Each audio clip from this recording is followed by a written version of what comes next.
Into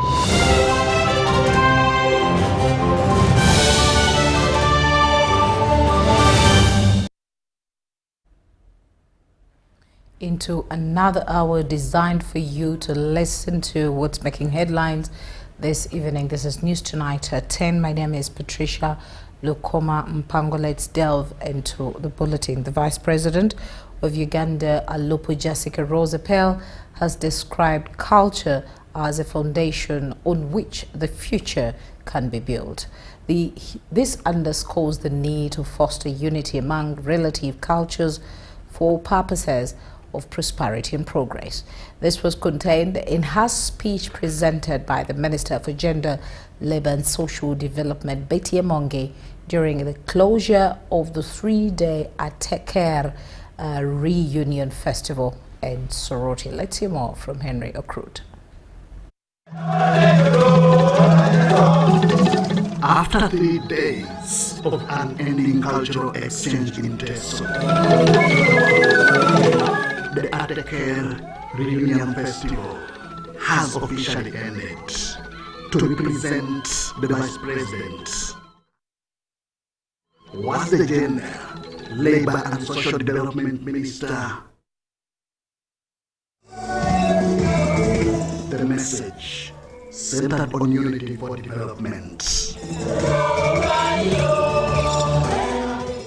Ateker Festival is a step forward in advancing our common and shared mission.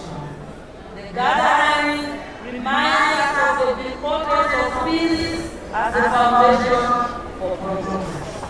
Unity, because without peace and unity, our dreams cannot take root. We must strengthen harmony among all the affected communities and beyond.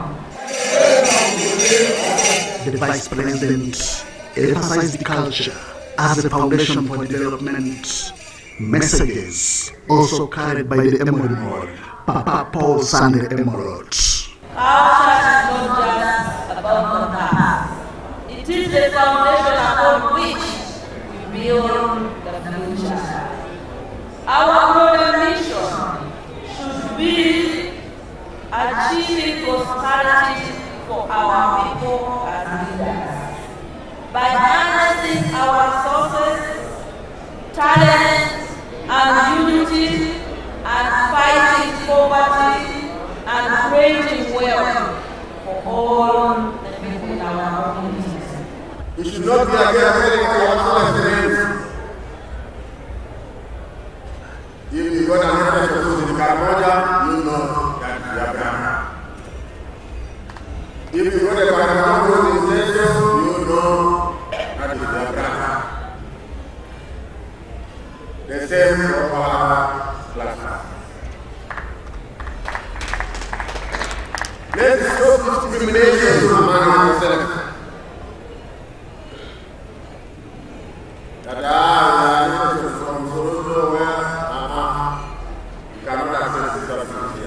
The closing ceremony was graced by the Ethiopian ambassador to Uganda, whose own Ateker from Ethiopia actively participated in the reunion.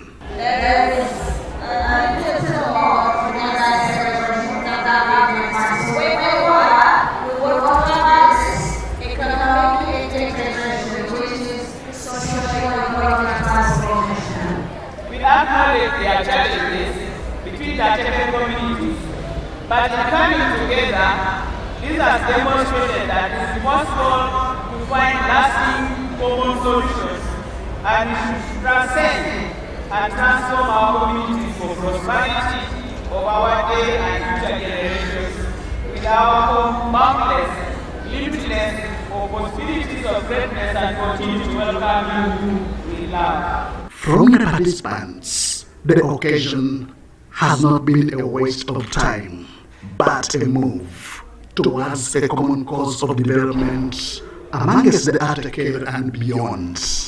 I feel it has boosted our economy. For the 3 days, the restaurants, the hotels, business people, the business has boomed. People people have got money, it has helped raise our economic power in this field. So I encourage all the Ateke people, especially in Uganda, to embrace unity. The occasion brought together the Ateke community from Kenya, Ethiopia, Uganda, South Sudan, and Tanzania.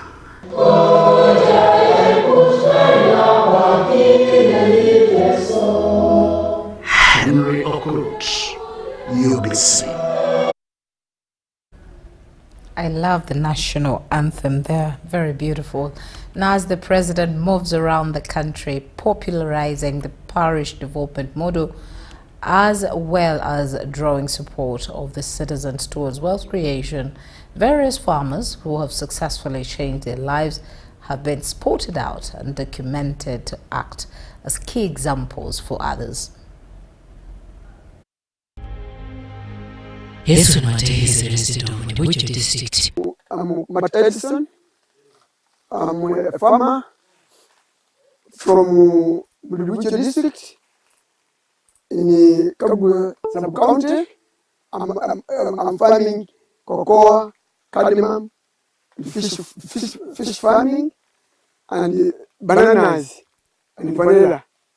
Mate is a known cocoa farmer in his area. I've been growing cocoa over 30 years. I have 33 acres of cocoa.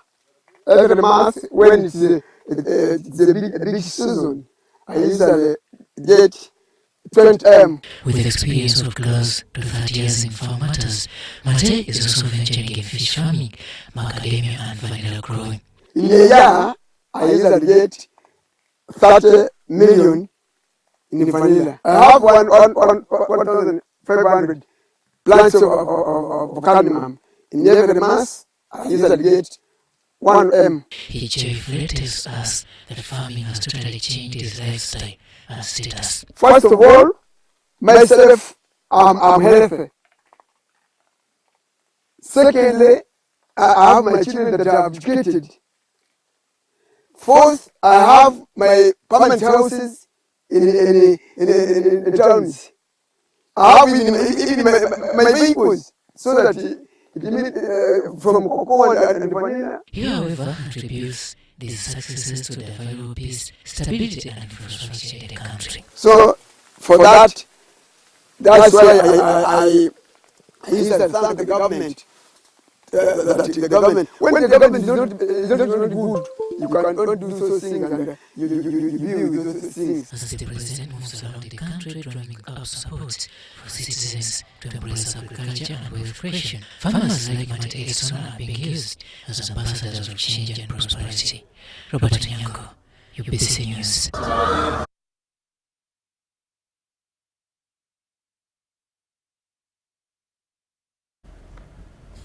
And now over to Mwe Manifesto. The Permanent Secretary, Ministry of Water and Environment, Dr. Alfred Okide, has called for strengthened partnerships with different government MDAs in the effort geared at successful implementation of ruling party manifesto. This comes after reports that delayed approval of projects by stakeholders and the different MDAs continue to undermine full implementation of government programs, thus affecting service delivery.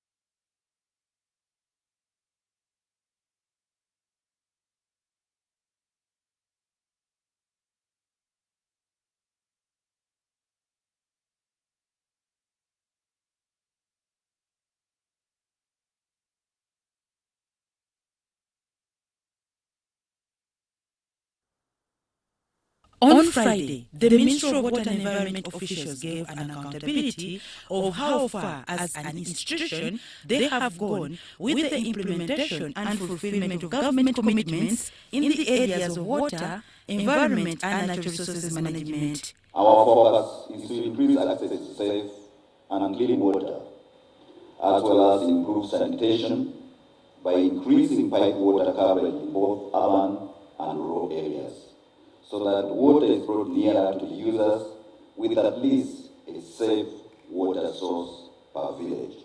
Efforts have been made to increase storage capacity and invest in construction of multi-purpose water production reservoirs to boost production and productivity in the key sectors of the economy, as well as managing and protecting water and environmental resources through restoration of water catchment and associated systems countrywide. Also, the manifesto set out to ensure restoration of wetlands that had been encroached on, and according to the ministry, this has ably been fulfilled. In 1986, only 10% of the population in rural areas had access to clean and safe water. We have since increased access in rural areas, that is a radius of 0.5 kilometers access, to 68%, and coverage in urban area to 72.8%. Out of the 71,225 villages in Uganda, 56,617 villages have access to clean water. Recently, government started promoting rainwater harvesting as a way of improving access to water. In line with this program, the ministry has managed to construct a total of 1,390 community and institutional water harvesting systems across the country. Urban water supplies have been revamped and expanded to reach all large municipalities and over 300 towns through investments in various technologies in collaboration with communities, local government, civil society organizations, and the private sector. However, this journey has not been any easy. But when you go up where nature allows birds to survive and stay because they can fly, unfortunately our water does not fly. It has to be pumped. And the energy requirements in some of the places are actually so much, and we therefore go for alternative solutions. Accordingly, the Permanent Secretary of the Ministry of Water and Environment, Dr. Alfred Okot Okidi, has called for strengthened partnerships with the different ministries, departments and agencies to facilitate effective manifesto implementation. But again, really, it is upon us as citizens not to wait for the enforcement people to know that this is wrong to do. The responsibility actually is with us. Each one of us in this country, we should be the force protecting the environment. Because without this environment, we cannot and will not exist in this country. The Ministry of Water and Environment envisions a sound management and sustainable utilization of water and environment resources for the present and future generations. Dorcas Kimono, UBC News. The European Union Ambassador to Uganda, John Sadek, has reaffirmed the EU's commitment to supporting Uganda's transition to clean energy. Speaking at the launch of Green Diplomacy Week, an event dedicated to promote sustainable transport, biodiversity conservation and climate action awareness, Sadek announced plans to rehabilitate the Nalubale-Kira hydropower plant as part of the efforts to enhance renewable energy production and reduce carbon emissions in the country. In Africa alone, transportation emissions, especially from fuel-driven cars and motorbikes, rise by 7% annually, and air pollution remains a big health threat. To minimize this horrible situation, nations came up with innovations which included renewable energy and electric modes for transport. To amicably address air pollution, the Ministry of Energy and Mineral Development, through a partnership with the CPRO, has launched the new battery swap system, which will enable customers for electric motorbikes to recharge their batteries with ease. The Commissioner, Energy Efficiency and Conservation at the Ministry of Energy and Mineral Development, Engineer Simon Kalanzi, is optimistic that the innovation will be of a great environmental impact. When we go electric, it means that we reduce on the emission. All of us know that automobiles or internal combustion engines use fuel, and fuel has emissions, which emissions add to the carbon footprint. When you go electric, it means that we're in a position to move from almost 100% vehicles or transport systems that use fuel to 0%, and maybe the fuel remains in industry. Superior Chief Executive Officer Kaushik Barman says over 1,000 motorbikes have been distributed in Kampala alone, and more to be distributed across the country, with over 300 million kilometers tested for environmental efficiency. Because EV is all new, it's exciting. There's a lot of innovation. We have to drive that innovation in Uganda. That's point number 2. Point number 3 is that we want to build an EV ecosystem. The new battery swap system will give room for electric in Kampala alone, and more to be distributed across the country, with over 300 million kilometers tested for environmental efficiency. Because EV is all new, it's exciting. There's a lot of innovation. We have to drive that innovation in Uganda. That's point number 2. Point number 3 is that we want to build an EV ecosystem. The new battery swap system will give room for electric motorbike users to possess a card for personal recharging. Beneficiaries lauded the electric motorbikes for their cost effectiveness in regard to fuel consumption and savings. Them for both border, delivery and personal movements. Yes, I'm into the delivery business somewhere else, and I have some of my boys doing border. I'm Ivan Juko for UBC. Thank you, Ivan. Now, refugees-led organizations and host communities are advocating for collaborations between government entities and international stakeholders to address gaps in service delivery and policy implementation.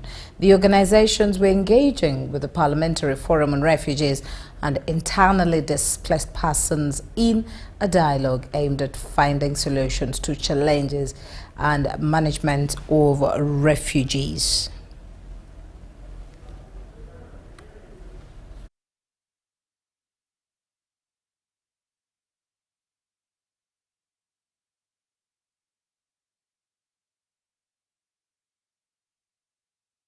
Dialogue on Refugees and Host Communities aims at sharing valuable insights and the development of more inclusive strategies and policies designed to improve the welfare of both refugees and host communities. Why is it important for other laws to exist, for example, in the humanitarian response?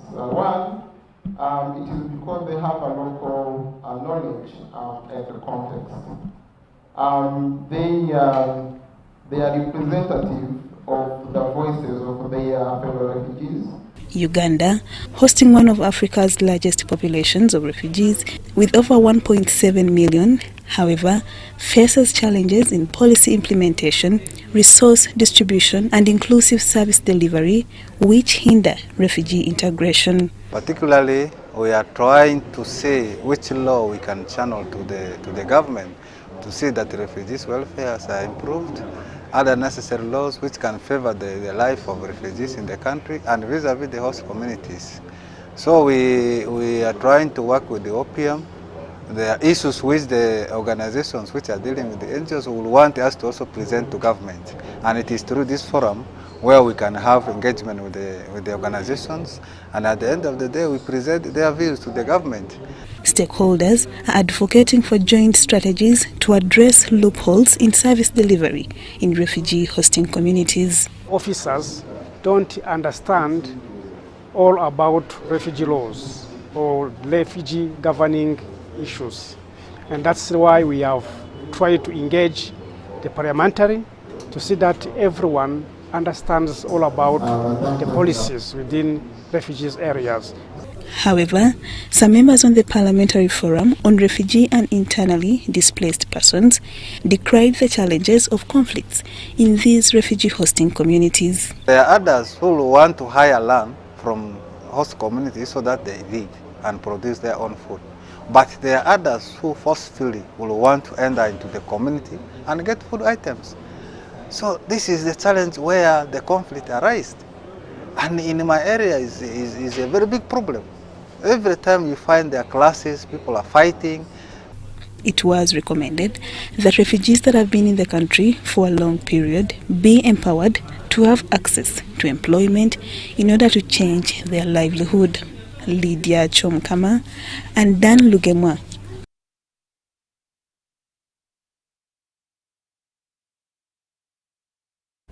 Non-government organizations in the country have been advised to come up with sustainable financing solutions to their humanitarian work. This call rose from humanitarian experts attending the 2024 Women in Humanitarian Leadership Summit held in Kampala. Diana Olwenye-Peters reports.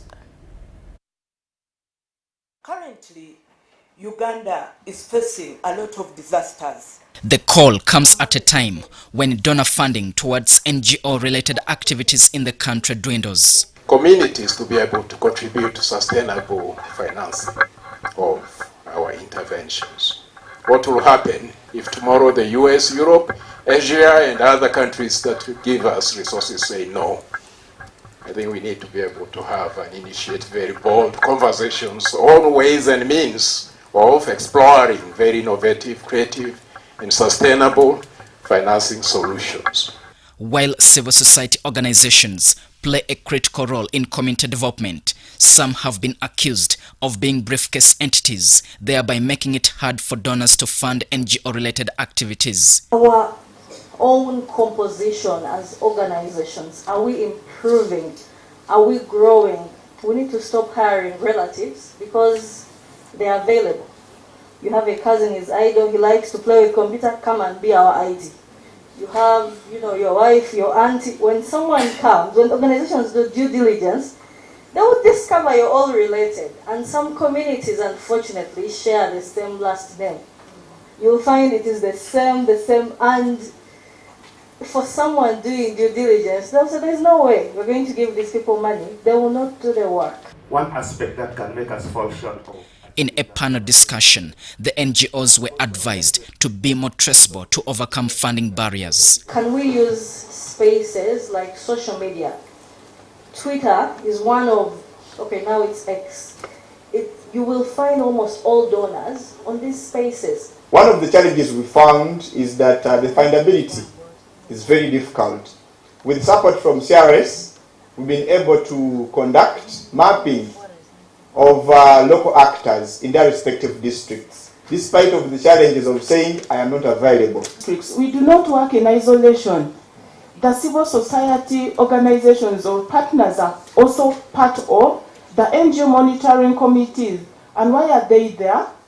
They are there to assure quality. In recent times, some NGOs have closed shop after their funders pulling out, something that continues to worry those still in operation. Diano Olwenye-Peters, UBC News in Kampala. Now, as we look at PWDs, Standard Chartered Bank has donated 50 million shillings to the National Union of Disabled Persons in Uganda, Nodipo, to support vulnerable groups, especially persons with disabilities in Kalangala district. The ceremony was held at the bank's headquarters in Kampala.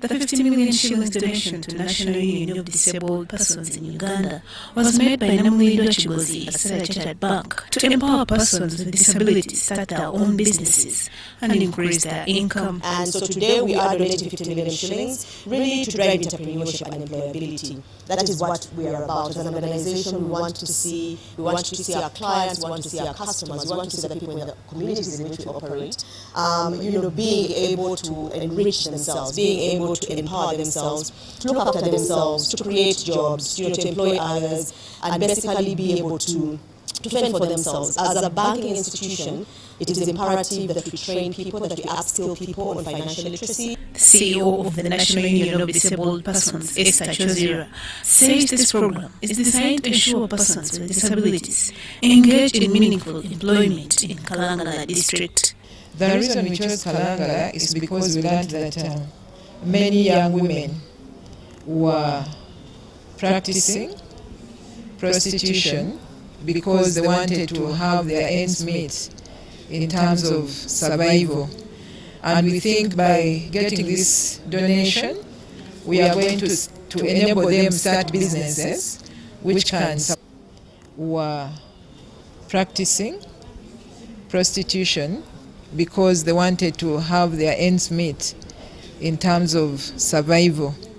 And we think by getting this donation, we are going to enable them start businesses which can support them in generating incomes so that they can take care of their personal needs and take care of their families. The one-year program targets over 1,000 persons with a focus on persons with disabilities, particularly girls and women in Kalangala district, ahead of the commemoration of the International Day of Persons with Disabilities. Cayenne Faith and Stephen Kalisia for UBC.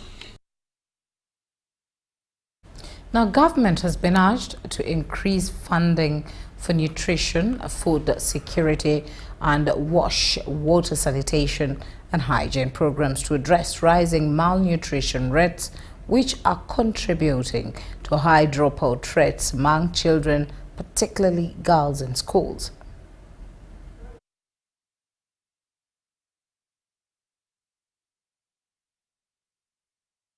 Age of 5 is worryingly high in rural areas. Children suffer from a range of issues, including stunting, obesity, and being underweight. Of late, we have children, we have adults actually who are obese and overweight, and all these are risky factors to non-communicable diseases. These problems are prevalent, with limited resources available to address them. Despite these highlights, there is still limited funding directed towards nutrition, food security and WASH, particularly when it comes to policies and frameworks aimed at combating these issues. We found that, of course, there are various areas that nutrition and WASH is still underfunded. There's still a gap that requires for more funding, such that donor funding is more than the domestic funding. It's against this backdrop that the Hunger Project Uganda, through its Right to Grow program, conducted a study on nutrition, food security and WASH financing. The study was really looking to see how the financing status for those three different fields, but we really concentrate on advocating for improved financing in those fields. Following these findings, a validation workshop has been held consisting of various MDAs aiming at releasing a draft report on the financing of nutrition, WASH and food security in a bid to devise means and strategies on how to overcome these challenges. Although government through the Ministry of Health and other sectors has made significant strides in developing programs to address nutrition and food security, much more needs to be done. We ensure that we promote good nutrition for the women, for the young children and adolescents. And these are the most vulnerable populations to malnutrition. Actively screen for malnutrition in communities, and those who are identified as malnourished, we have interventions for them. You find that there's a high rate of school dropouts because students, first of all, don't have meals in schools, and therefore they go on an empty stomach for the whole day, and many of them give up. And also sanitary WASH issues, very important, especially to a girl child. Many girls drop out of school because of lack of sanitary issues. Communities must also recognize the importance of maintaining food reserves to improve food security. Nutrition is very paramount, and then we should make sure that right from the household level we become food secure and also have wash facilities. Communities should own community water sources. Increased funding for nutrition, food security and wash in Uganda is critical for achieving the country's development goals and improving the well-being of its citizens. Rebecca Nantongo, Stephen Kayumba, UBC News. Uganda Muslim Supreme Council has announced that the Islamic Primary Leaving Examinations IPLE for primary 7 students will commence on Monday, the 2nd of December 2024. The exams will begin with Quran lessons and Al-Fiqh in the evening, as confirmed by the Secretary of the Uganda Muslim Supreme Council, Kaziwe Ismail.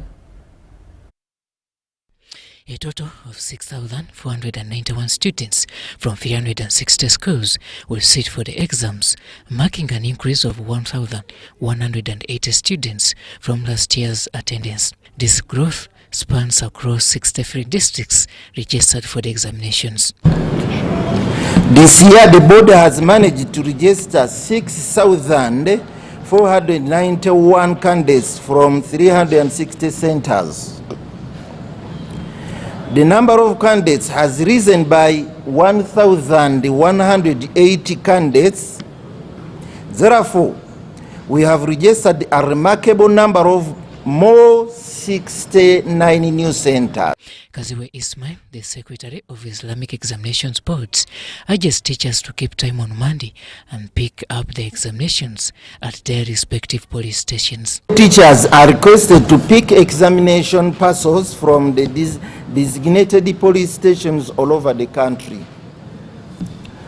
All stakeholders are urged to curb any form of examination malpractice. Students were also warned against examination malpractice, with penalties to be imposed in relation to the examination laws. Islamic leaders praised the examination committee for their knowledge and quality in conducting the religious examinations. Seriousness, commitment, and confidence of supervising and making those exams on the standard to have the best minimum requirements which the local person can afford. Dr. Sheikh Zahid Rubanga, head of Dawa at the Supreme Council, thanked Muslims for their commitment to teaching their children religion, emphasizing its importance for the country's progress. We encourage all people, all Muslims,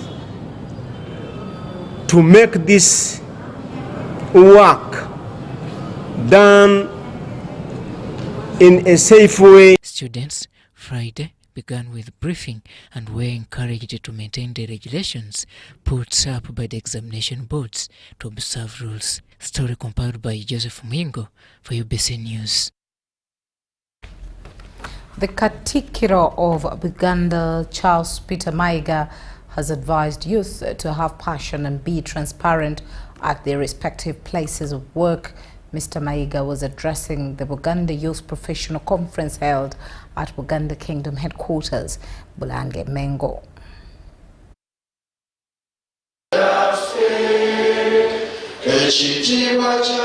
So what you plan, what you do, how you lead your life as a youth determines whether you're going to be successful or not. And I urge young people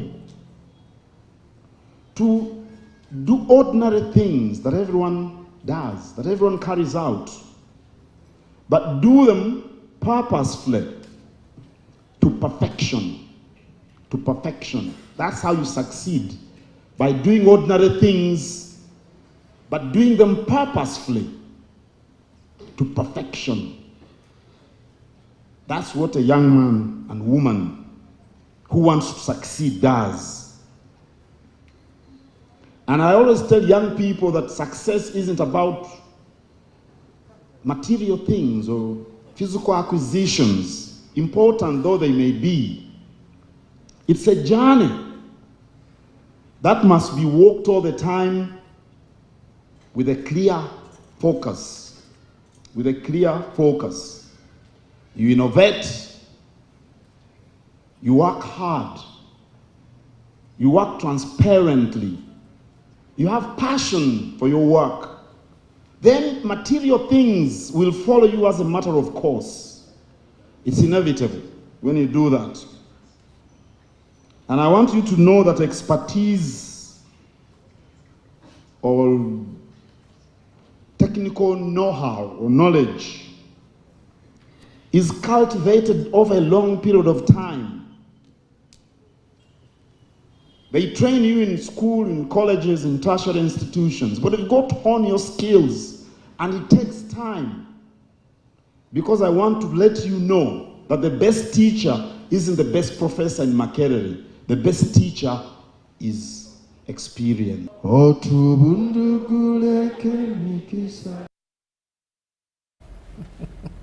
Awangalisa Abasajja Kabaka.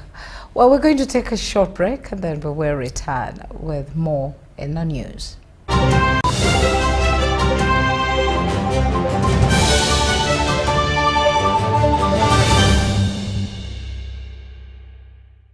Stop breathing. To be a winner, you must breathe only when necessary. Breathing is for losers. What is that? Did I give you permission to sweat? You can sweat in your free time. Push the arms straight. Winning is hard, but with MTN Momo, it's easy. Simply pay or shop with Momo for a chance to win mobile money every day. Use the Momo app or dial *165*3#.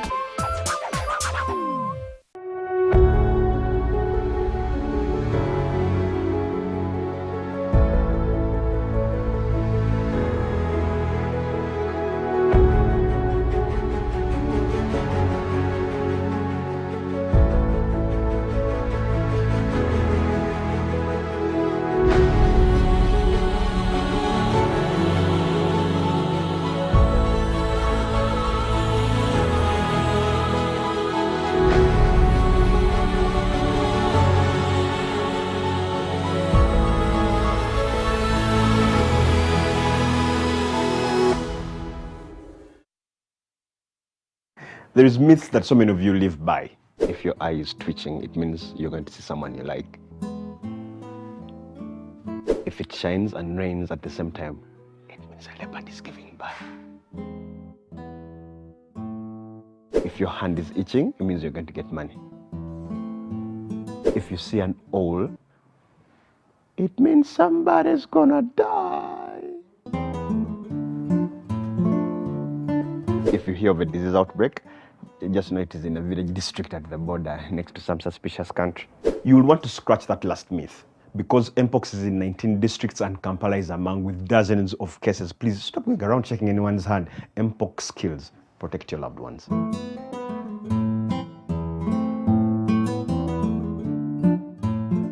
At Uganda Development Bank, we are committed to empowering communities by supporting projects that unlock excellent economic benefits for Ugandans through job creation, tax contribution, output value, and foreign exchange. We seek partnerships with projects that drive economic development in Uganda. Vocational education does more of equipping of different skills, ranging from hairdressing, tailoring, catering, and so on. So those are basically the courses that we do, and we do them in different levels. My relationship with UDB came through Yuga Privi. I'm registered with Private Institutions Association. So one time we were invited for a meeting as proprietors of schools, and UDB sold in their idea of offering loans for some of us who are still developing. So Ray happened to be one of those that is not yet fully established. Of course, being a private institution, we didn't have enough structures. So I applied for a loan, and that is how our relationship started. And yeah, so I got the first installment, putting up the preliminaries and the substructure, and the structure is being worked on. I really want to thank UDB so much because their interest is pretty low, and I must say, mu UDB nafunamu. Thank you so much UDB for supporting vocational education.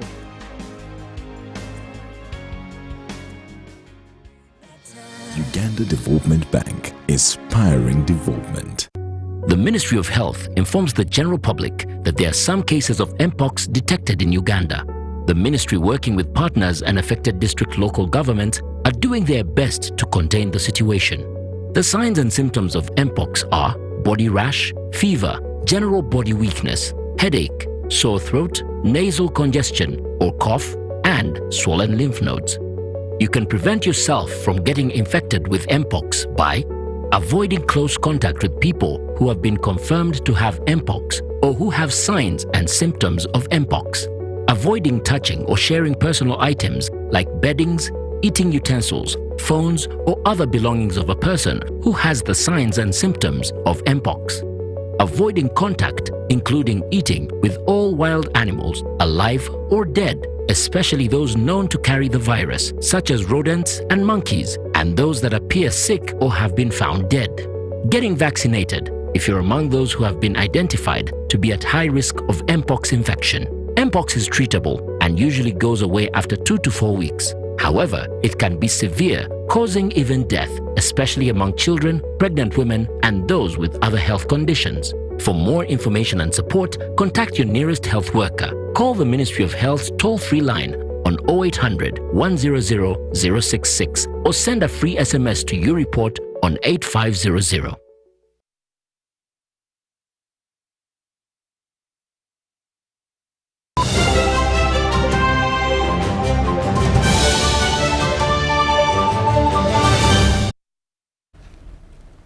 Thank you very much for keeping it with us right from 8 o'clock up to now. You are indeed a very faithful viewer. Well, as we move on to our next segment, Uganda Parliamentary Press Association has voted its new leadership for the next 2 years. Sam Ibanda Mugabe of NBS and Gloria Gwitabinji of Uganda Broadcasting Corporation, UBC, have been reinstated as president and vice president of the association, respectively. The elections were presided over by the returning officer of UPPA Election Committee, Isaac Senabulia. Now, the elections saw Sam Ibanda Mugabe retain his position as president with 69 votes out of 108 total number of votes cast. The position of Vice President of UPPA was won by Uganda Broadcasting Corporation's Gwitabinji Gloria with 68 votes, while her opponent Zainab Kawasita got 39 votes. Let's hear more. Ibanda Mugabe polled 69 votes. Francis Rubega polled 32 votes. Ingi, who has obtained the largest number of votes, winner of the race for UPPA Vice President, Isaac Senabuli, I declare. Fighting for the rights of journalists in this country, and I want to still promise the people of Uganda, promise the journalists in Uganda, that I will continue fighting for the rights of journalists in this country. Not only journalists that work in Parliament, but even journalists that are not members of UPPA, because we shall ensure transparency in our execution of work. We have been presenting reports, we have been providing accountability, and we have been transparent in our leadership. And that's why we have been given another chance of 2 years to serve the mighty Uganda Parliamentary Press Association. Gloria, Gloria, Gloria, Gloria, Gloria. So happy for this win. This is not my milestone only. It's for all of us. It's for UPPA. We stay as a family. We are going to work together to put our association on a better level. Our programs are still on. We are still going to get the better place for us to work from, the conducive environment, and then also the plans of meeting the president and all other people. We are still here. What you have, you listen to what they have, and then you start from there, because that's what matters. They are the ones who entrusted you. They have a reason as why they sent you to office. So when they give you authority, it starts by listening to them.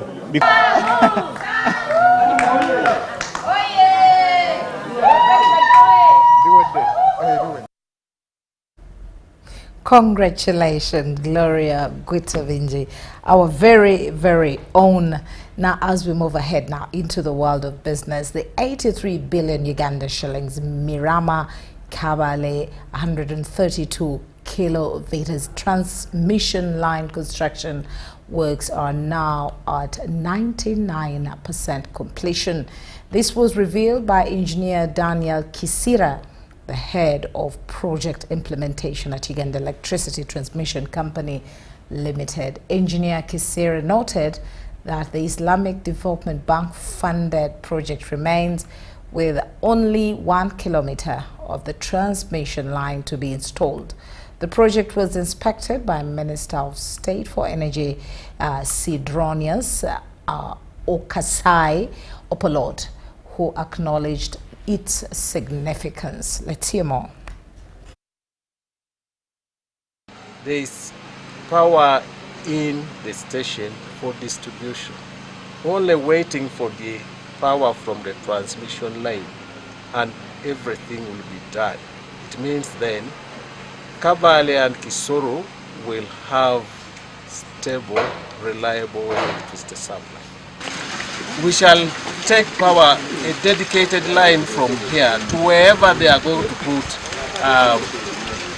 a steel mill in this area. We can also take bulk power from here to address the development desires of Kisoro. Instead of taking a 33 kVA line to Kisoro, we can also establish another substation when the industries come up in Kisoro, and we establish another substation from here. The rural electrification component to strengthen the local grid as part of the loan. So as the minister has highlighted, the project is now at the tail end. What is stopping us? The substation is complete, the priority scope is complete to supply to the local community. We're just waiting to complete the transmission line within a week, a maximum of a week. And so the target of energizing and supplying to the community by the 14th of December, as earlier communicated by the minister when he visited in the late August, is going to be achieved.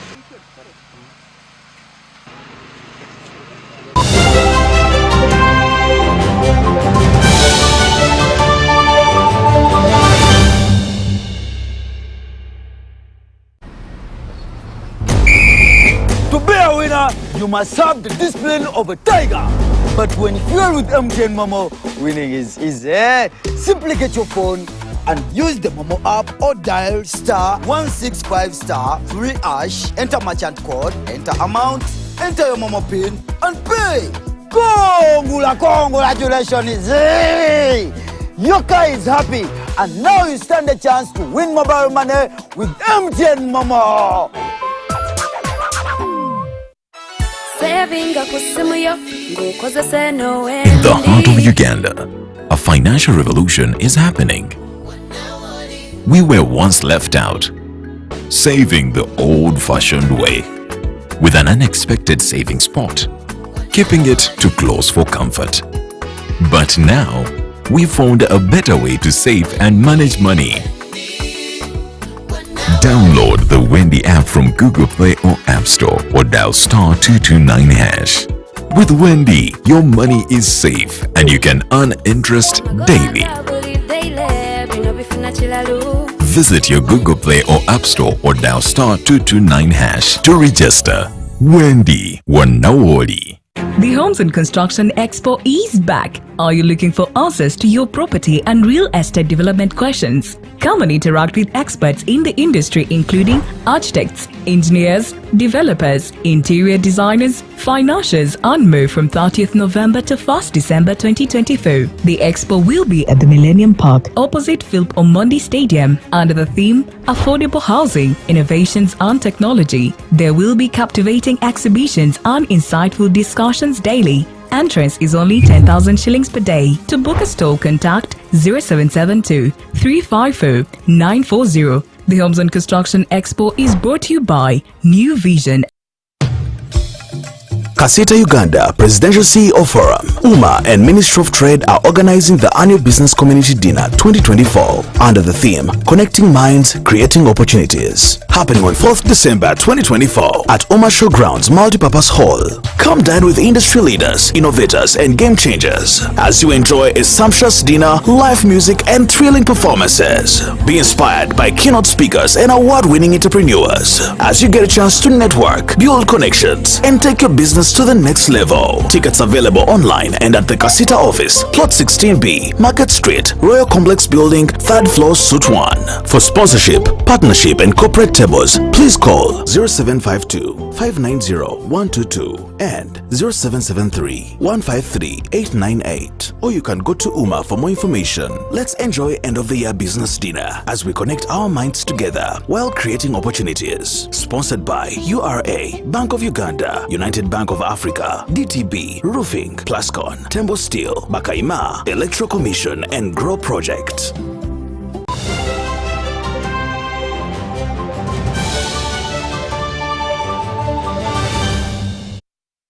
Now into the world of business, Total Energies EP has launched a commemorative publication celebrating 10 years of transforming lives of youth in the Albertine region through education scholarships. The launch event was held at the Kampala Sheraton Hotel, as we hear more in this report. 2, 1.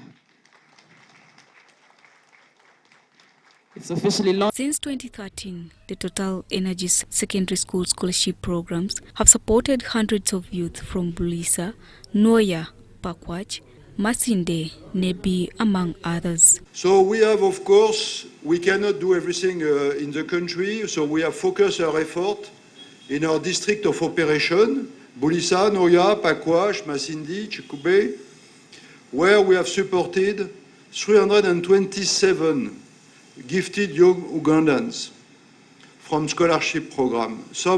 What I've benefited from Total Scholarship is my whole life right now, because at first I knew nothing. I never knew where I would go. So when I joined the Total Scholarship, my brain really got to understand what the world means, and then I realized that I have a lot to accomplish. The program focuses on STEP education, science, technology, engineering and mathematics, which has been recognized as a crucial step towards empowering girls and expanding Uganda's skilled workforce. I never expected maybe I'll be a mechanical engineering student, but now I am who I am now because of Total Energies. The general manager for Total Energies, Philip Gruyix, reaffirmed the company's commitment to supporting young Ugandans in their academic pursuits. We are happy and proud of what we have done, of how we contribute. But of course, we are going to continue. And today, I can assure you that we are going to continue, and on the same line, with the same level of effort. And it's part of our objective to create a positive impact of our operation in the district where we operate. And education, we do think education is key. Minister Muyingo commended Total Energies scholarship program, stating that it aligns with Uganda's gender equity policy that contributes to inclusive and equitable access to education, poverty reduction, and improved welfare among families and communities. The celebration of the impact of Total Energy Uganda, decade-long commitment to STEM education, is a testament to what is now possible, that it is now possible when we join hands. I applaud your efforts to align your initiatives with the Vision 2040, which fostering a generation of skilled Ugandans prepared to drive innovation, to drive industrialization, and a socio-economic transformation for Uganda. He pledged government support to Total Energies to take its scholarship program forward. To achieve this dream, the government of Uganda is committed to the following as detailed in the National Development Plan 3 and the Vision 2040. One is ensuring equitable access to STEM education for students by increasing scholarships, creating STEM-focused schools, and adversary barriers to girls and marginalized communities. Two, investing in the construction and equipping of modern laboratories, ICT hubs, research centers, and innovation hubs in schools and higher institutions. Charity Marion Imnat, UBC News.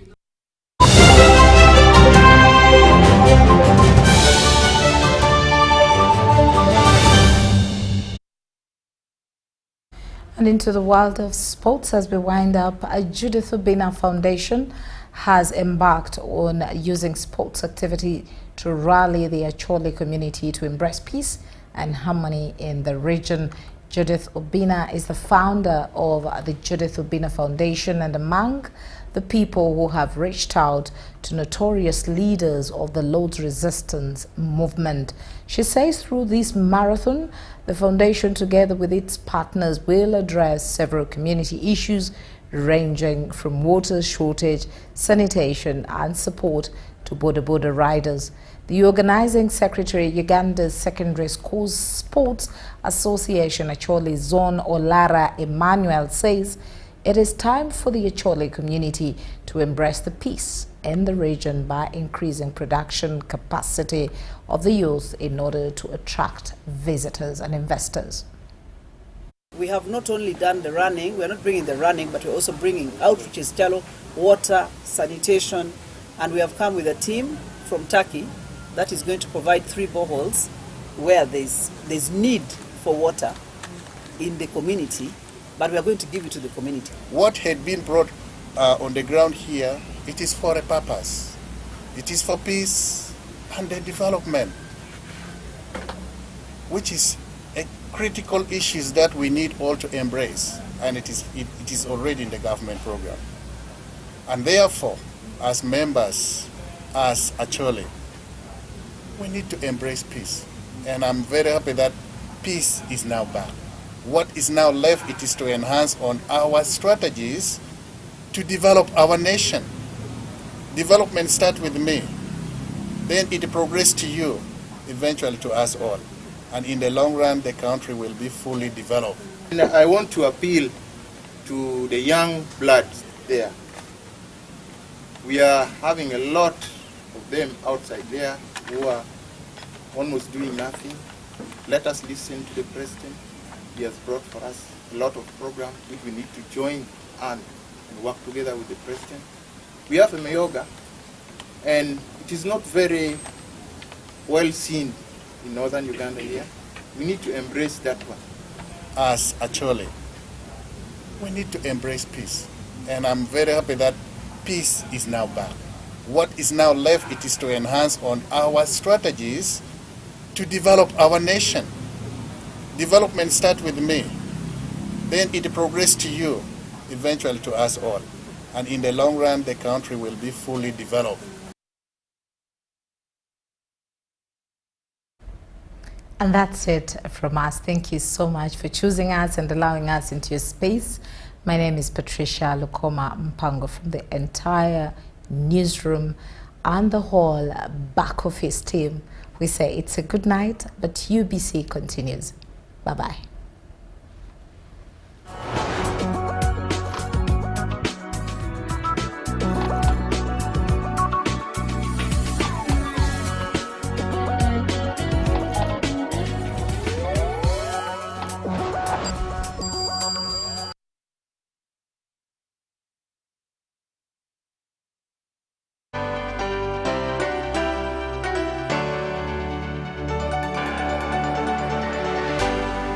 UBC, inspiring Uganda.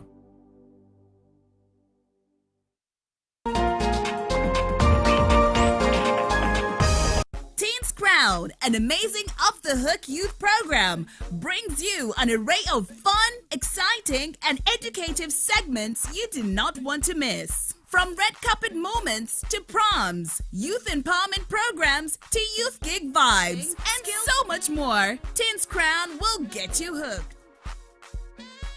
only on UBC TV every Saturday at 1:30 p.m. Don't miss.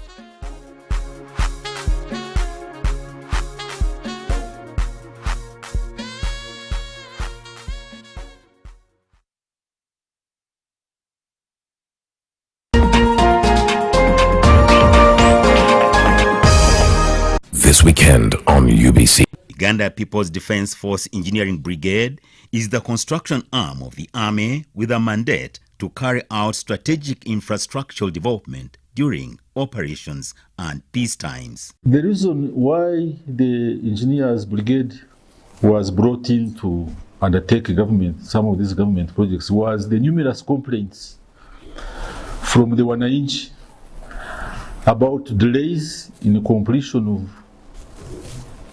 government projects and in instances of shoulder works done by some of the contractors.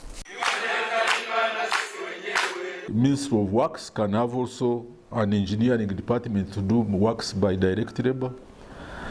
Ministry of Education also having another department. You find that in the long run,